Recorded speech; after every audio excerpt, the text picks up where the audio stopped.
Matt Bradley, thank you so much in Damascus, and joining us now, retired NATO Supreme Allied Commander Admiral James Stavridis. Admiral, during the President-elect's press conference, he spoke out about Assad. Let's watch.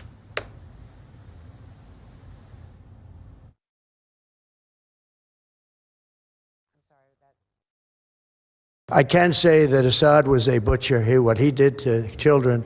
You remember I attacked him with the 58 missiles, unbelievable missiles coming from ships 700 miles away, and every one of them hit their target.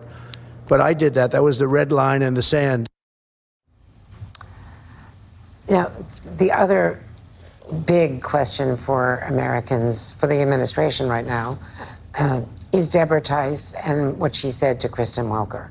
Austin Tice, believed to be alive by the administration. Here's what, excuse me, while I clear my throat. Here's what she said to Kristen Welker about whether the U.S. is doing enough. We have incredible respect for the people that are going into the cells in the prisons. That must be very challenging. But we do have some feelings about what Richard thought, and we're just so glad that he went in there, and we're so glad that he filmed it, and it mattered. It mattered to us hugely. Should the U.S. government be there? What do you think? We'll take your silence as your answer there.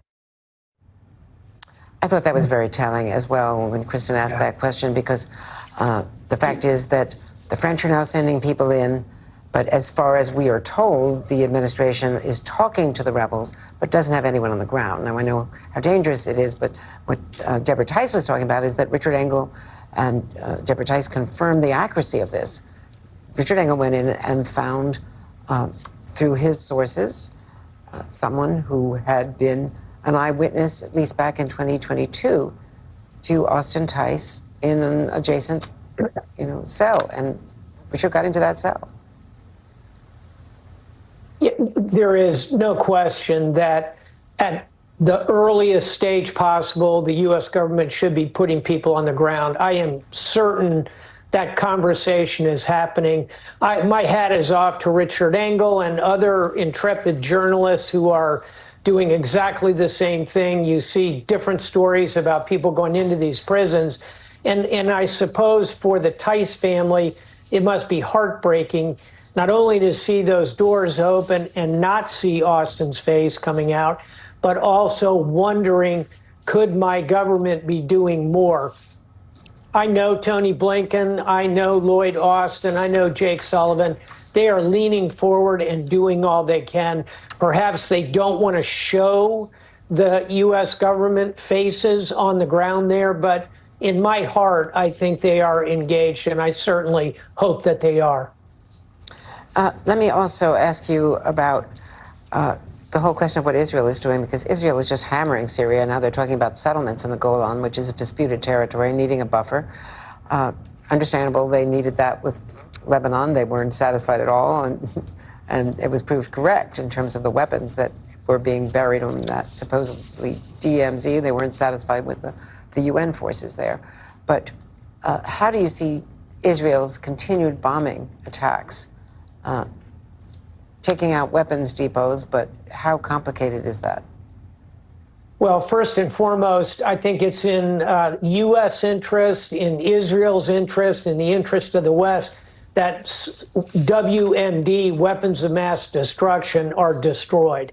And I think that is Israel's primary target. They're also going after some of the conventional military capability of Syria. And I think that's also appropriate if you are a decision maker in Jerusalem. From a U.S. perspective, we want no WMD, weapons of mass destruction, notably chemical weapons. Number two, we don't want terrorism to reflash there. And number three, we want our allies, Israel, Turkey to the north, that's a NATO border. We want whatever level of stability we can achieve. And number four, any Americans that are caught in this crossfire, like Mr. Tice, we want them home. So we've got some pretty clear objectives here. I hope the administration continues to support that approach in Syria, because as you're showing on that graphic, it's a huge country in the Middle East. There's a big population, 21 million. There'll be more people coming back now that the regime has collapsed. There's going to be a lot of chaos there, Andrea. We ought to worry about that, and we ought to be doing all we can to rally the international community to encourage these rebels to have a peaceful transition into control of Syria.